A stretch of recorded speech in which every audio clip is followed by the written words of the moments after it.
Magandang araw, Poppy! Hmm? Lipad! Ah! Oh! Tingnan mo, Pachi, ang ganda!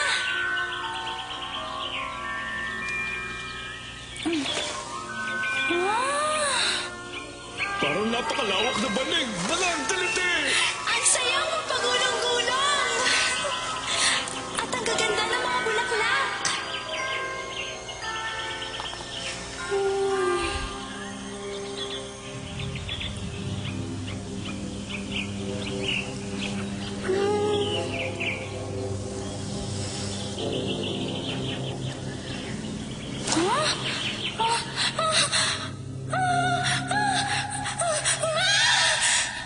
Cinderella?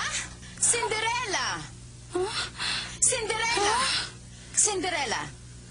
Opo, Tia Selena, nariyan na po! Ang patimpalak!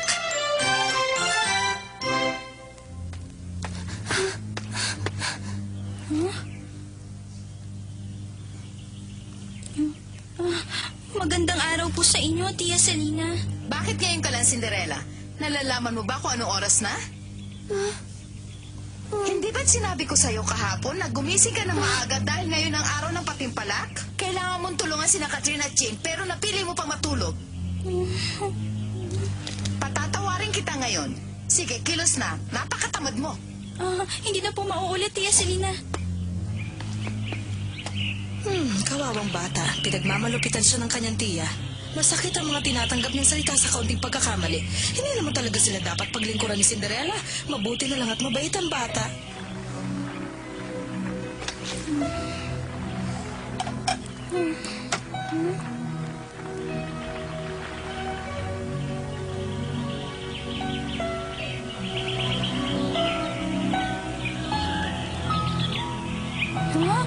Ang mga bulaklak sa panaginip ko.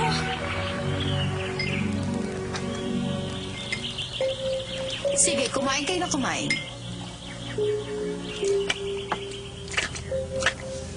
Sino kaya ang tatanghaling reyna ng piyesta ng mga bulaklak? Bakit? Hindi mo pa ba alam? Alam ko na, ngunit hindi pa rin ako makapaniwala. Ha?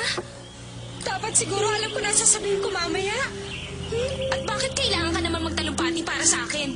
Bakit? Akala ko ba alam mong ako ang magwawagi mamaya? Maganda ka ba? Huwag na kayong magbangayan. Pareho kayo maganda, ngunit isa lang ang maaaring magwagi. May tiwala naman ako sa inyo. Hindi nila kayo malalamangan kahit sako pa ang isuot nyo. Ang mahalaga, isa sa amin ang magwawagi.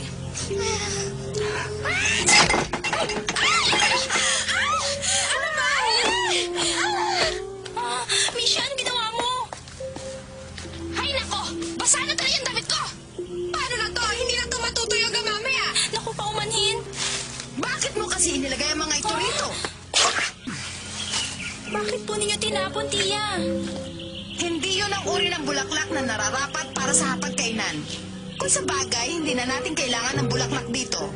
Sapat na ang kagandahan ng mga anak ko para lumiwanag ang anuman silid. At nakakayang itabi sila sa isang tulad mo, Cinderella. Sige na mga anak, umakyat na kayo at magpalit ng damit. Ngunit matatagalan pa kami. Magpapahuli na lang ako kaysa lumabas sa ganitong ayos ko. Sige na nga. Huwag kayo mag-alala mga anak. Mas mabuti na rin ang mahuli tayo para mapansin ng lahat ang ating pagdating. Magbibihis na po ako.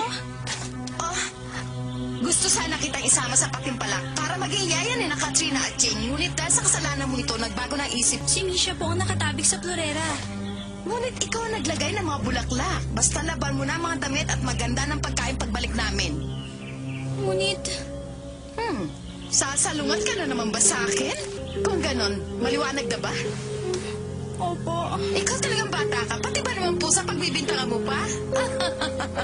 Misha! Misha!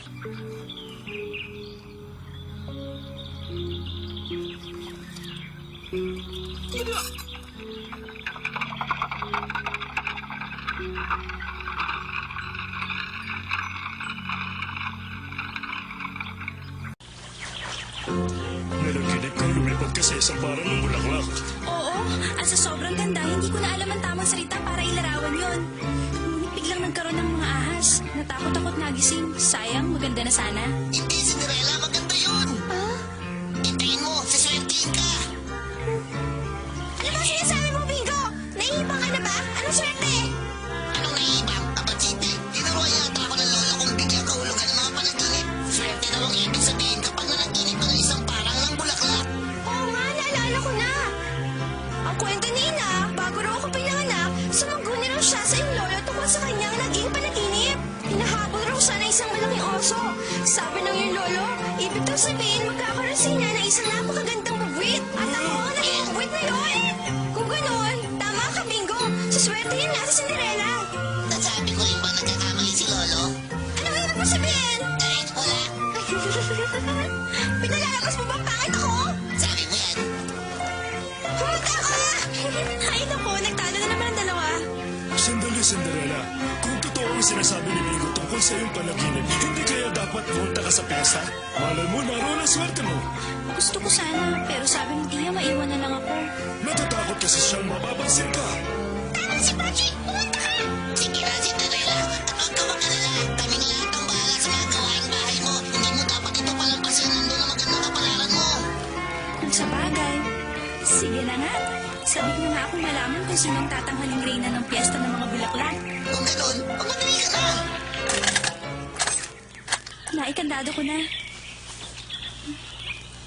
Cinderella, Bakit? etong babaon namin. Isang magandang korona para sa isang magandang dilag.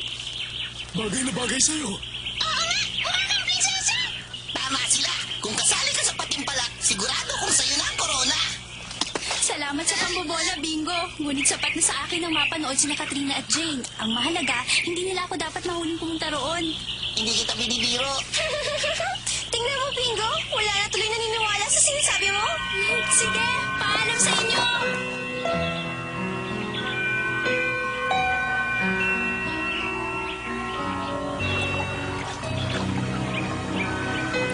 Huh?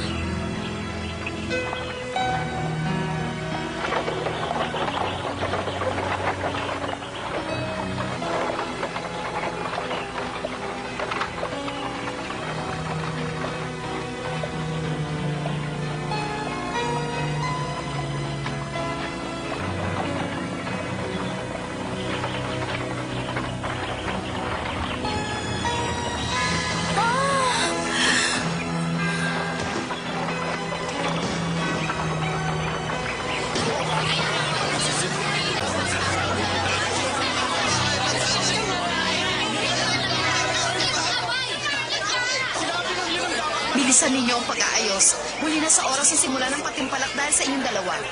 Mama, ano po sa palagay niyo? Dapat po ba mas mapula ang labi ko?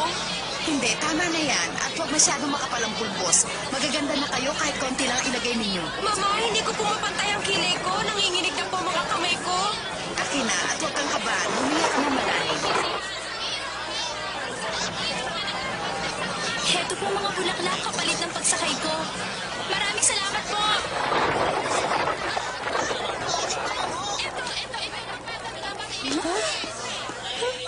Parang nakita ko si Cinderella. Paano nangyari yon samantalang nasa bahay siya?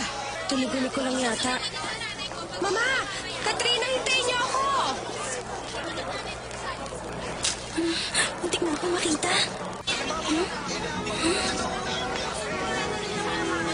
Ang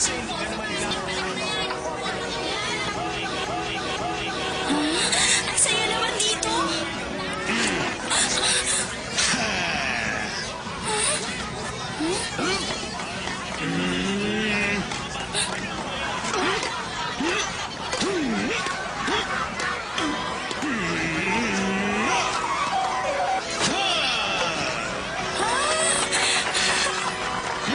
Ito naman ako para sa'yo.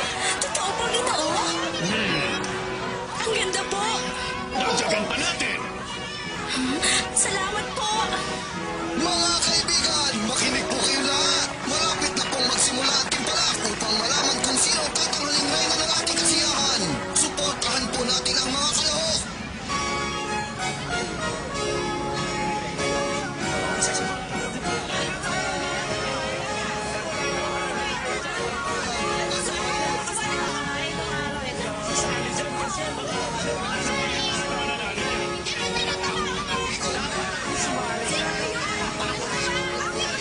Tingnan ninyo ang mga ibang kalahok. Huwag ninyo sabihin mas magaganda sila sa inyo. Nalimutan po yata nilang paligsahan ito ng magagandang dalaga at hindi mga talag. Baka may kaliskis pa kayo. Sisimula na po ang patimpalak. Ang unang kalahok mula sa Schuster County, si Binibining Virginia Moorhead.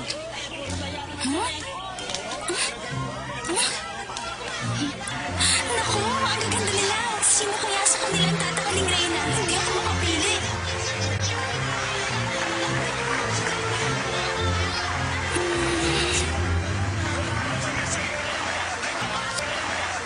Sana kasama ako sa timpalak na ito.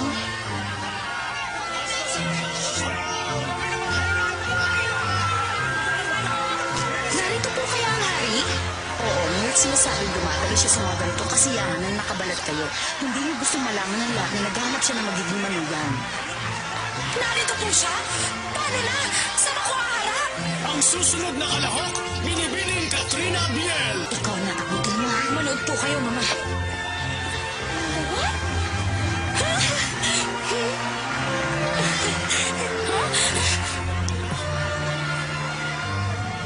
At si Binibining Jane Biel.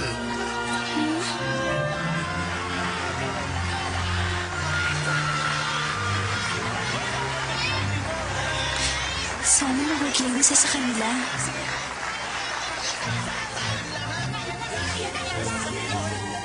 Mahihirapan yata akong pumili ng kalahok natin ngayon, Ton. Apo man, pare-parehong magaganda ang mga dalagang kalahok. Ngunit agad kong napansin ang damit ni Katrina Biel. Mga kaibigang hurado, hindi ito pagandahan ng damit at sapatos. Kailangan nating tingnan ang kanilang tindig. Hindi ba't maganda rin naman ang tindig ni Katrina? Mas maganda si Virginia. Ano ba sila, bulag? Hindi ba nila nakikitang walang laban ang mga ibang kalahok sa ganda ng mga anak ko? Bilisan ninyo, si Katrina o si Jane? Gusto ko si Hindi, Katrina. si Virginia. Nahihirapan ng mga hurado. Karapat-dapat naman kasi ang lahat ng mga kalahok. Si Katrina. Si Virginia. Katrina. Ang tagal naman, hindi na ako makahintay.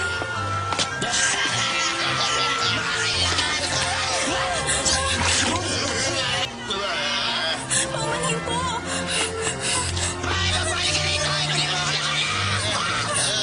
Sinabi na siguro kung sino ang nagwagi.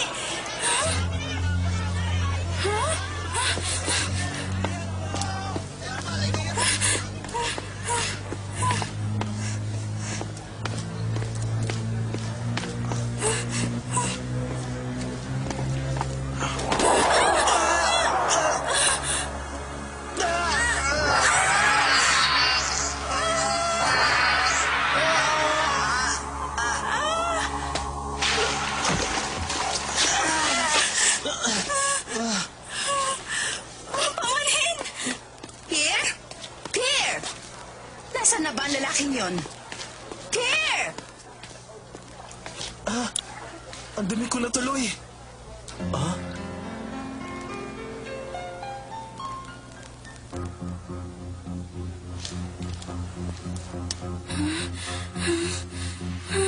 Kailangan maunahan ko na sila Tia. Nariya ka lang pala! Sandali! Bumalik ka! Marahil galit siya sa akin dahil labong ko sa kanina. Humingi naman ako ng paumanhin. Bini-bini! Sandali lang! Huwag kang tumakbo!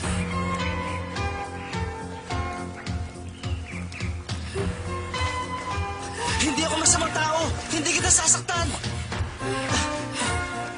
Kung ganon, pabayaan mo na ako. Hindi ko naman sinasadya ang nangyari.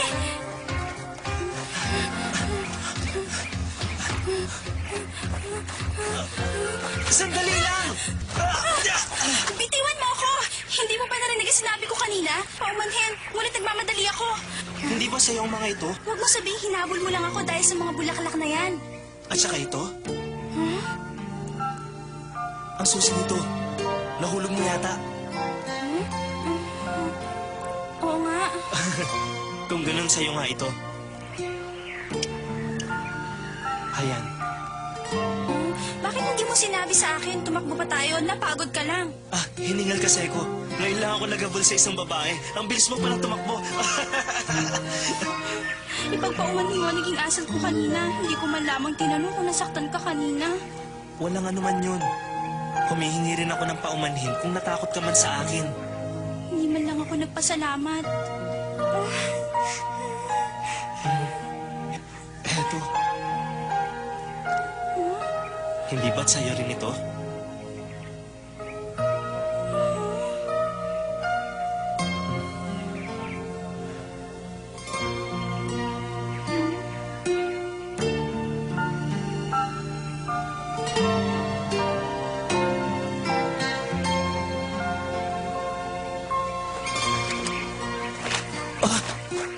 Sandali!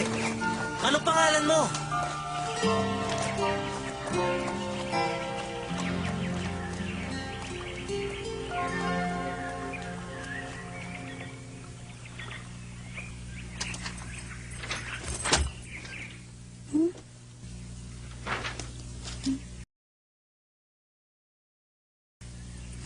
Buti na lang wala pa sila. Suwail ka talaga. Saan ka galing, Cinderella? Sa kapahuyan lang po. Anong gagawin ko sa'yo kung lagi mo akong sinusuway? Kung hindi lang kita kailangan dito, sana kahapon ka pa sa lansangan natutulog. Paumanhin po, hindi na po mauulit. Huwag niyo po siyang palayasin. Mahirap ang walang katulong. Siya nga po pala, sino po ang nagwagi sa inyo sa pating palak? Kayo po magsabi, Mama. Hindi ko alam kung bakit, ngunit isang Virginia Moorhead ang nagwagi. Kailangan yata ng salamin ng mga huradong yun. Cinderella! Habaan mo ang dulo ng damit na ito. Nakita na yata kanina ang mga sakong ko. Bilisan mo! Isusot ko pa yan bukas. Susubukan ko. Labhan at plansyahin mo naman ang damit ko. Kailangan ko rin bukas. At pagkatapos, linisan mo ang chimenea, ayusin ang mga gamit sa silong at pakintabi ng sahig. Opo, Tia Selena. Hindi lang yon. Linisin mo rin ang mga pintana, labhan ang mga kurtina at suklayan si Misha. Gusto kong matapos mo ang lahat ngayong gabi. May tiwala naman ako sa'yo pagdating sa gawaing bahay. Mapalad kang at kakunti lang inuutos namin sa'yo. Sige, simulan mo na pagtatrabaho.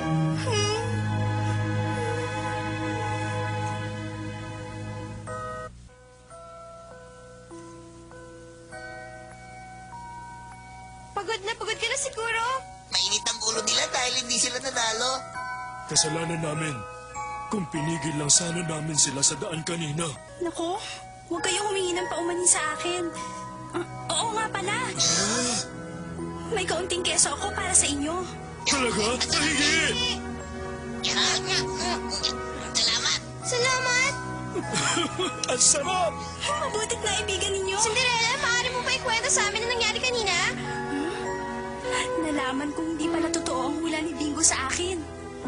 Nakita mo? Kaya huwag tayong maniniwala sa mga hula ni Bingo. At hinabol ako ng isang binata upang ibigay ang susing ito. Isang binata? Oo.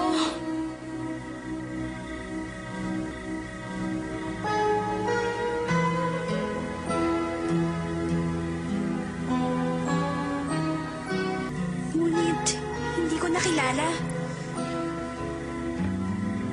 Siya pala ang dahilan kung bakit ka nahuli kanina. Ganun na nga. Ngunit walang anuman yun. Wala siyang kasalanan. Ang hula ko naman Tama yan. ka na nga, Bingo. Cinderella, maaaring magulo ang nangyayari sa'yo ngayon. Ngunit yun ang swerteng sinabi ni Bingo.